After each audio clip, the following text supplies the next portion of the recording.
Bismillahirrahmanirrahim. Assalamualaikum warahmatullahi wabarakatuh. Innal hamdalillah nahmaduhu wa nasta'inuhu wa nastaghfiruh wa na'udzu billahi min shururi anfusina wa min sayyiati a'malina may yahdihillahu fala mudilla lahu wa may yudlil fala hadiya lahu. Asyhadu an la ilaha illallah wahdahu la syarika lahu wa asyhadu anna Muhammad abduhu wa rasuluh. Allahumma shalli ala Muhammad wa ala alihi wa ashabihi wa ummati ila yaumil amma ba'du. Jamaah pengajian Majelis Taklim An-Nisa yang sama-sama mengharapkan keridhaan Allah. Puji syukur pada kesempatan hari ini kita bisa dipertemukan lagi oleh Allah, walaupun pertemuan melalui sebuah media sosial, karena ada satu hal yang harus kita lakukan, tetapi insya Allah tidak mengurangi semangat kita untuk talabul ilmi. Ilmu adalah hal yang menyelamatkan kita di dunia maupun di akhirat. Yang kedua, kita lakukan untuk bersalawat dan bersalam kepada Rasulullah Sallallahu Alaihi Wasallam, keluarganya, sahabatnya, dan berikutnya sampai yaumul kiamah. Rasulullah adalah manusia yang paling utama yang Allah berikan hak untuk memberikan syafaat bagi kita nanti di padang mahsyar. Kita berharap dengan selalu bersalawat dan bersalam kepada beliau, maka kita termasuk orang-orang yang mendapatkan syafaat di yaumil akhir. Amin.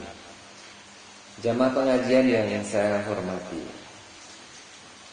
alhamdulillah kita akan melanjutkan kajian-kajian kita ini dengan masih pada perjalanan seseorang di kehidupan padang mahsyar. Sudah kita pelajari kemarin bagaimana nasib orang-orang kafir, pedihnya orang-orang kafir di padang mahsyar yang digambarkan oleh Rasulullah SAW bahwa mereka akan tenggelam dengan keringatnya sampai ke telinga mereka. Bahkan dikatakan dalam hadis, seandainya keringat mereka itu mengalir, maka aliran keringatnya sampai 7 hasta. Tentang bagaimana nasib orang-orang muslim, kaum muslimin yang melakukan dosa, melakukan perbuatan-perbuatan yang tidak diridhoi oleh Allah Subhanahu wa taala di padang mahsyar. Yang kita bahas yang pertama adalah orang-orang muslim yang tidak membayar zakat. Sebagaimana kita tahu bahwa zakat adalah amanah Allah yang diberikan kepada orang-orang kaya dan harus mengeluarkan haknya, yaitu zakat setelah mencapai nisab atau ukuran dan haul sudah mencapai waktunya. Tetapi pada akhir zaman ini banyak orang-orang yang melalaikan kewajiban zakat itu untuk dibayarkan, karena mereka merasa bahwa zakat itu akan mengurangi kekayaan mereka. Karena tidak memiliki pengetahuan tentang zakat, tentang bagaimana mereka itu akan memiliki nasib nanti di akhirat, mereka tidak menyadari hal itu. Maka kita perlu memahami bagaimana nasib orang-orang yang tidak membayar zakat. Orang yang tidak membayar zakat, sebagaimana Allah ancam di dalam surat Ali Imran 180, mengatakan bahwa Allah berfirman, dan orang-orang yang menyimpan emas dan perak dan tidak menafkahkan di jalan Allah, berilah mereka kabar tentang azab yang pedih. Pada hari emas dan perak itu dipanaskan di neraka jahanam, lalu dahi, lambung, dan punggung mereka disetrika dengan emas dan perak itu. itulah harta yang kamu simpan untuk dirimu sendiri, maka rasakanlah apa yang telah kamu simpan itu. Maaf tadi bukan surat. Surat At-Taubah 34 dan 35. Ya. Jadi, harta yang dimiliki orang-orang muslim kemudian tidak diberikan haknya, maka Allah ancam dengan hukuman nanti di akhirat. Orang muslim akan menerima hukuman karena tidak membayar zakat itu semenjak dia di padang mahsyar. Dalam satu hadis Rasulullah mengatakan bahwa harta itu akan dibentukkan ke dalam ular, dan ular itu akan dikalungkan, kemudian mencengkeram rahangnya bagi pemilik harta, dan ular itu akan mengatakan, akulah harta simpananmu. Ular itu memiliki 2 bintik hitam, yaitu kandungan bisa. Sekali ular itu mematok, maka akan bisa merontokkan rambut orang yang dipatok tersebut. Kemudian Rasulullah juga ditanya oleh para sahabat, bagaimana kalau itu emas dan perak?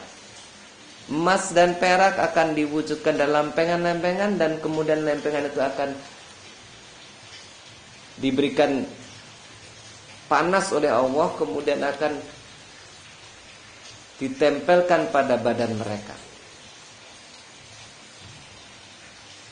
Kalau lempengan itu dingin, maka dipanaskan kembali. Berapa lamanya? Lamanya adalah 50.000 tahun.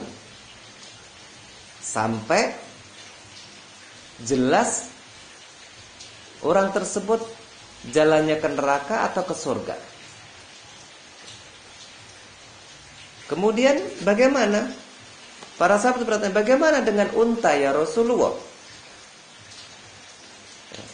Rasulullah menjawab, tidak seorang pun pemilik unta yang tidak mengeluarkan haknya atau zakat, dan di antara unta itu ia memerah susunya pada hari unta itu minum, melainkan pada hari kiamat ia ditelungkupkan di tanah lapang, dihadapkan seluruh unta termasuk yang kecil sekalipun.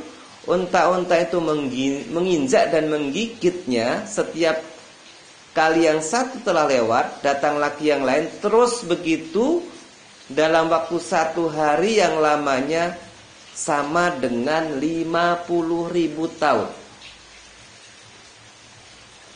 Sampai Allah memberikan keputusan di antara hamba-hambanya sehingga orang itu melihat jalannya ke surga atau neraka.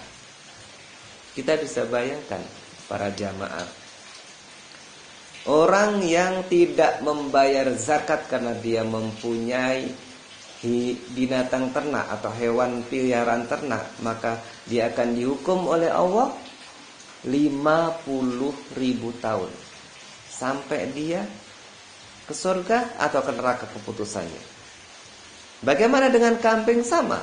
Rasulullah menjawab, ketika kambing tidak diberikan zakat karena sudah mencapai nisabnya, maka orang tersebut akan ditiarapkan di lapangan yang datar, kemudian semua kambing atau semua sapi atau semua kerbau itu akan dikumpulkan, kemudian mereka akan diberikan tanduk, kemudian mereka akan menginjak, kemudian mereka akan menanduk, ya, terus menerus bergantian satu persatu. Yang satu selesai kemudian ditusul ke yang lain sampai 50.000 tahun. Astaghfirullahaladzim, ya. Padahal ketika Allah perintahkan zakat, Allah sudah menjanjikan bahwa zakat itu adalah membersihkan harta. Zakat itu adalah menyuburkan harta. Marilah kita ingat, kita koreksi apakah kita sudah membayar zakat. Kemudian yang kedua, nasib orang-orang muslim yang sombong. Orang-orang yang sombong pada hari kiamat akan dibangkitkan sebagai manusia-manusia yang kecil seperti semut, dan mereka akan diinjak-injak oleh manusia yang lain dan mereka dihinakan oleh mereka.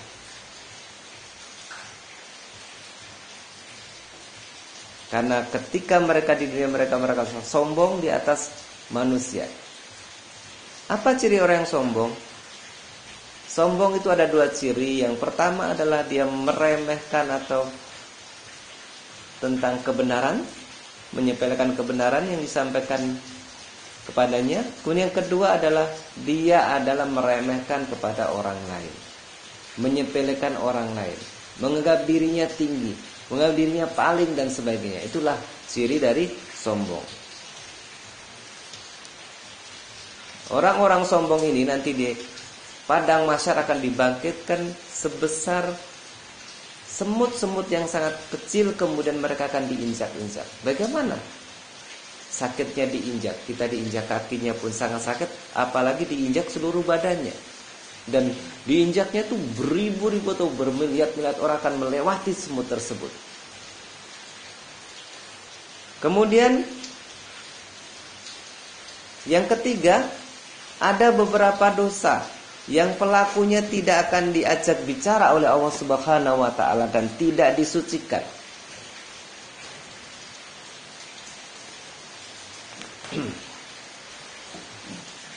Yang pertama, yang tidak diajak bicara oleh Allah adalah orang-orang yang menyembunyikan isi Alkitab, Al-Quran, menyembunyikan kebenaran, ya.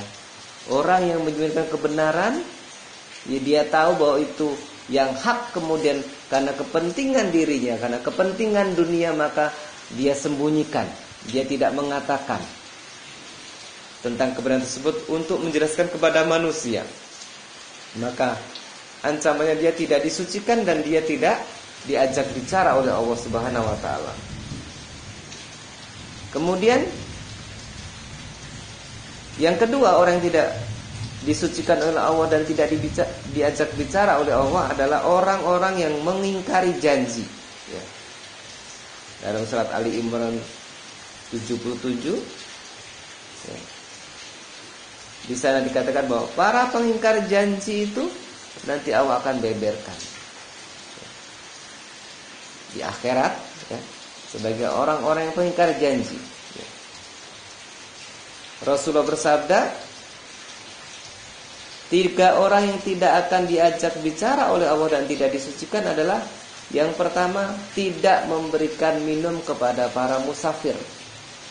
Yang kedua, menjual barang dengan sumpah palsu.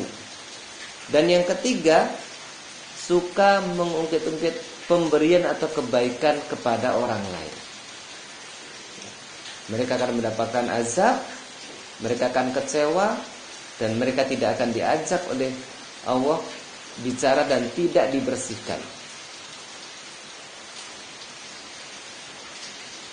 Dalam hadis yang lain Allah mengatakan bahwa Allah marah kepada orang-orang atau para penjual yang menggunakan sumpah palsu untuk menjual dagangannya. Kemudian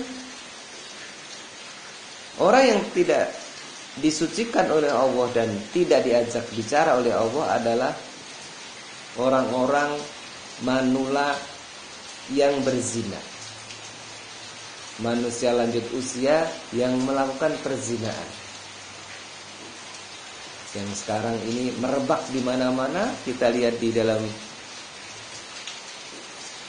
media sosial itu banyak sekali terjadi hal-hal yang tidak sesuai dengan aturan-aturan Islam, terutama perzinahan sudah menyebar di mana-mana. Kemudian penguasa atau raja yang pendusta, orang miskin yang sombong. Fenomena yang ada pada hari ini, banyak orang-orang miskin itu sombong. Orang-orang miskin menolak kebenaran, diajak untuk sholat, diajak untuk beribadah, diajak untuk mentaati Allah, mereka melakukan kesombongan. Kemudian orang yang durhaka kepada orang tua, juga Allah tidak akan mensucikan mereka.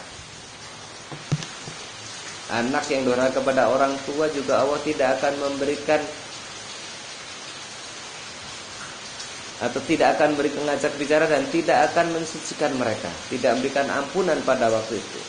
Kemudian yang selanjutnya, orang yang menyerupai laki-laki, perempuan menyerupai laki-laki, atau laki-laki yang menyerupai perempuan. Kalau istilah sekarang nama transgender. Transgender ini adalah dosa yang besar yang Allah tidak akan mengajak bicara, tidak disucikan. Dan ini sudah menjadi hal yang lumrah pada hari ini. Maraknya LGBT adalah suatu fenomena yang mereka sama sekali tidak memahami bahwa mereka akan mengalami azab yang pedih. Kemudian selanjutnya adalah mucikari atau orang-orang yang menyelenggarakan perzinaan, pengelola klub, kafe-kafe yang maksiat, ya. Itu adalah orang-orang yang nanti Allah tidak akan mensucikan, menjadi penyedia sarana-sarana atau pendukung atau iklan untuk melakukan perzinaan. Kemudian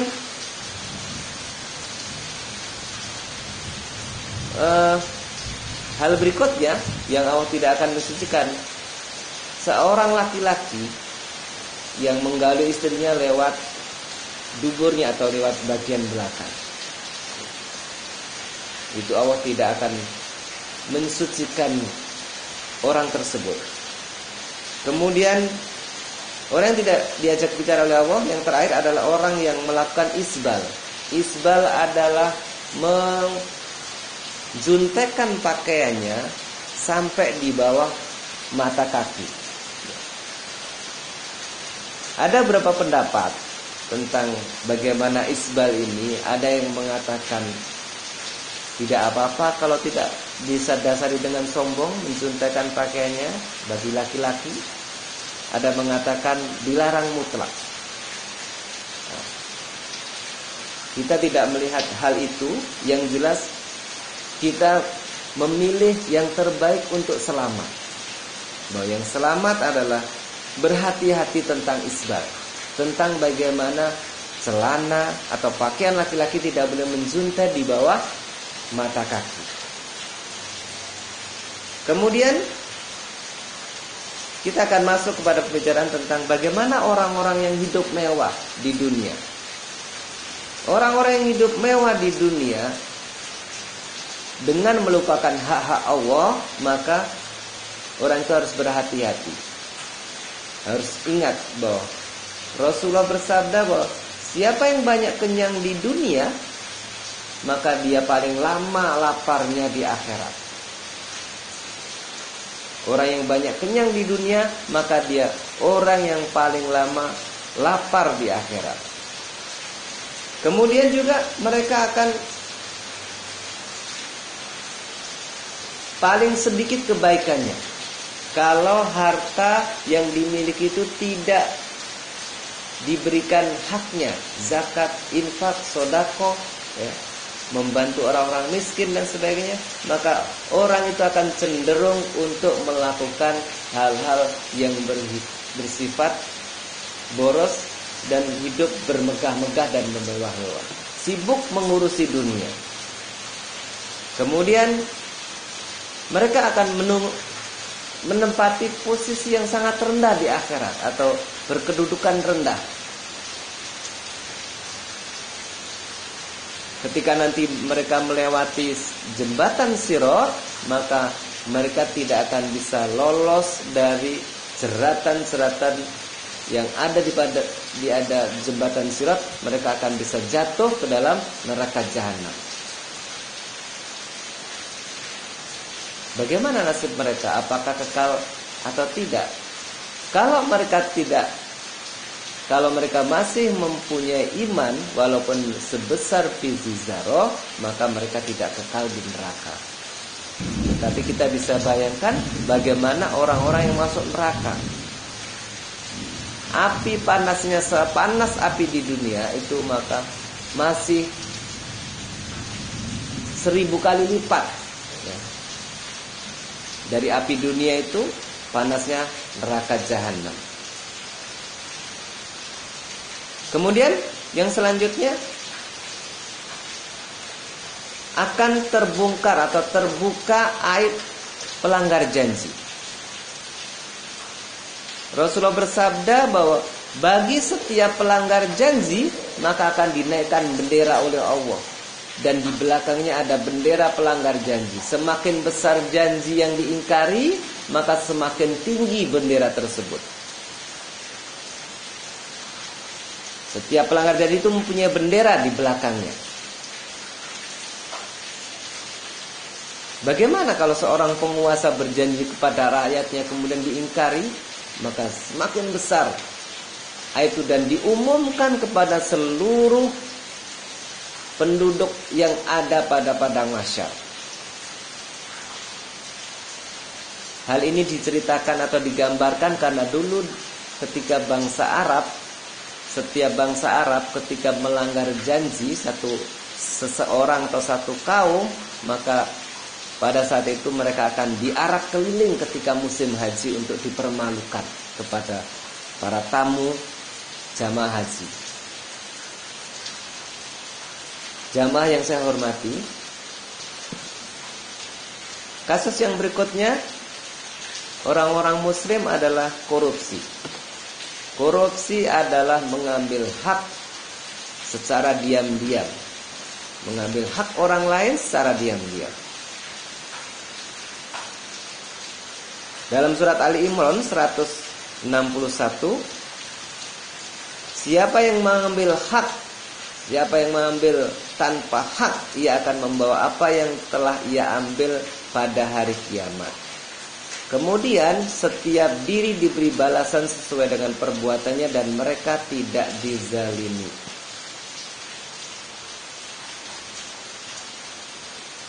Imam Qurtubi menjelaskan bahwa setiap orang yang mengambil hak, mengambil sesuatu tanpa hak, tanpa dia mempunyai hak di dalamnya, maka nanti dia akan memanggul di punggungnya, ya, barang yang dia ambil, ya. Diperlihatkan kepada seluruh penduduk padang mahsyar, ya.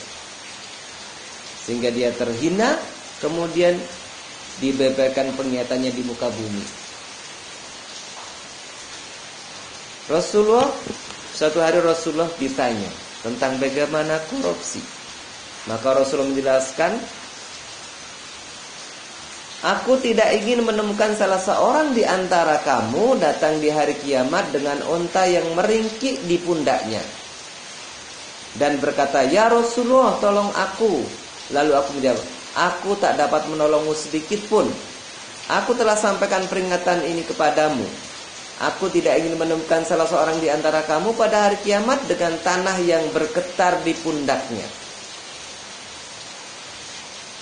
Lalu berkata, wahai Rasulullah, tolonglah aku. Lalu aku menjawab, aku tidak dapat menolongmu sedikit pun. Aku telah sampaikan peringatan kepadamu. Aku tidak ingin menemukan salah seorang di antara kalian pada hari kiamat dengan emas dan perak di pundaknya dan berkata, ya Rasulullah, tolonglah aku. Lalu aku jawab, aku tidak dapat menolongmu sedikit pun. Aku telah sampaikan peringatan ini kepadamu. Dalam hadis riwayat Bukhari Muslim. Jadi semua harta yang diambil secara diam-diam yang itu merupakan hak orang lain, maka akan dijadikan beban nanti di akhirat.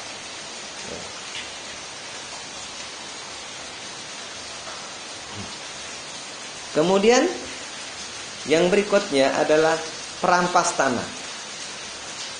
Bagi seorang muslim yang punya kesalahan merampas tanah dan dia tidak bertobat, tidak mengembalikan tanah itu kepada orang yang dizalimi, maka Rasulullah bersabda, barang siapa mengambil lahan yang bukan haknya, pada hari kiamat akan dibenamkan ke dalam 7 lapis bumi.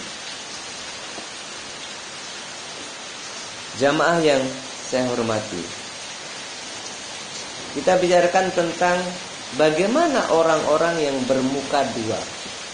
Orang bermuka dua adalah orang-orang yang ketika dia berhadapan dengan orang yang satu, maka dia mengatakan sesuai dengan yang diinginkan. Kemudian ketika dia berhadapan dengan orang lain yang berlawanan, juga akan berkata sesuai yang diinginkan oleh orang lain tersebut. Ini namanya bermuka dua. Rasulullah bersabda, siapa yang bermuka dua di dunia, ia akan berlidah api dan pada hari kiamat. Siapa yang bermuka dua, maka dia akan memberikan muka yang paling buruk, dan mereka adalah orang-orang yang mempunyai lidah dari api. Selanjutnya, orang-orang yang menutup diri dari rakyatnya. Rasulullah SAW bersabda, siapa yang mengurus kepentingan orang-orang Islam lalu menutup diri terhadap keperluan, kebutuhan dan kemiskinan dan kefakiran umat, Allah akan menutup diri pada hari kiamat terhadap keperluan dan kebutuhan, kemiskinan dan kefakirannya. Allah berikan amanah kepada orang-orang yang duduk di pemerintahan, para penguasa, untuk mengurusi urusan keperluan, kebutuhan dan kemiskinan, kefakiran umat, sebagai bentuk amanah kepada mereka.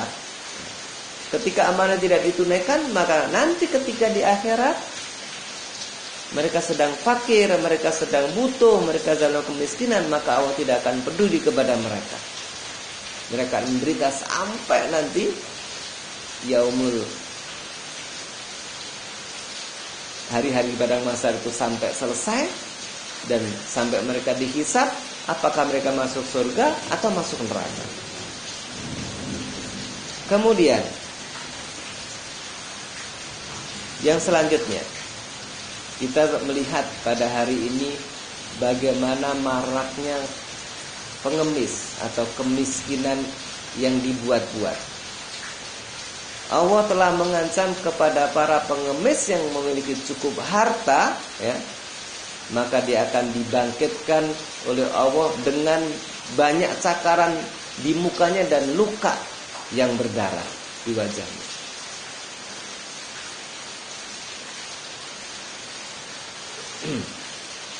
Kemudian hal berikutnya yang Allah tidak ridho adalah orang yang meludah ke arah kiblat.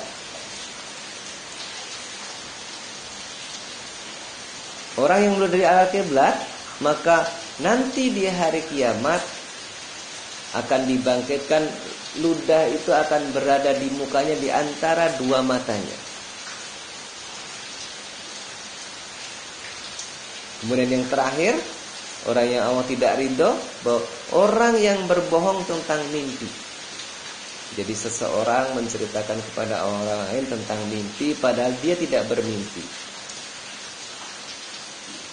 Maka hukuman bagi orang tersebut adalah mereka diperintahkan oleh Allah untuk mengikat dua helai rambut, dan mereka tidak akan mampu untuk melakukannya.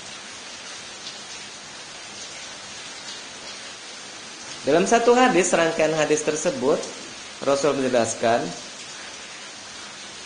orang yang berbohong tentang mimpi yang tidak dilihatnya akan dipaksa untuk mengikat dua helai rambut, dan dia tidak akan bisa melakukannya. Dan orang yang mendengarkan pembicaraan satu kaum dan mereka tidak suka atau menghindar darinya, pada hari kiamat akan diberikan cairan logam, akan dimasukkan ke dalam telinganya. Jadi kalau bahasa kita, nguping itu tidak baik. Orang ingin mencuri-curi informasi dari orang-orang sedang berbicara padahal tidak diizinkan, maka Allah akan memberikan cairan logam pada telinganya. Para jamaah yang saya hormati, dari hal yang kita uraikan tersebut, kita bisa ambil hikmah bahwa kita sebagai seorang muslim harus berhati-hati. Berhati-hati untuk menghindari hal-hal ini sebaik-baik mungkin saya kita tidak termasuk orang-orang yang merugi ya.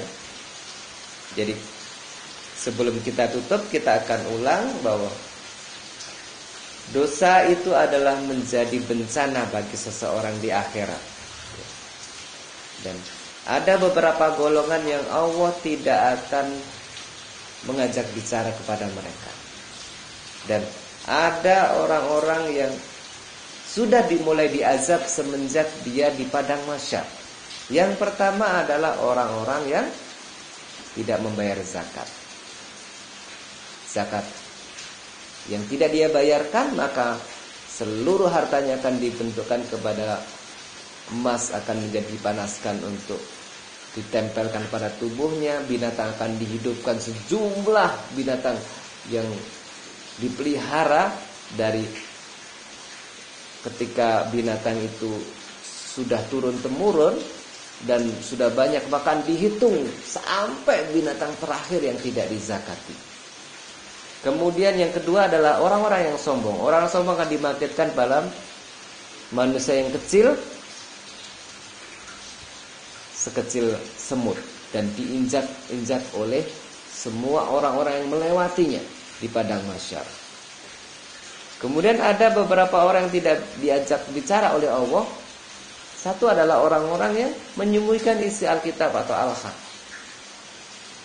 Para ulama, para kiai yang menyembunyikan Al-Haq, maka Allah ancam bahwa mereka akan tidak disucikan dan tidak diajak bicara oleh Allah. Kemudian para pengingkar janji, manula yang berzina, raja yang pendusta, orang yang durhaka kepada orang tua, orang miskin yang sombong, perempuan yang menyerupai laki-laki atau sebaliknya, mucikari, menggauli istri pada duburnya, atau orang yang isbal.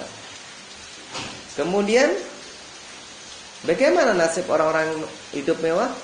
Orang-orang hidup mewah akan mengalami banyak kesulitan, karena orang yang paling banyak kenyang di dunia, maka dia paling lama akan lapar di akhirat.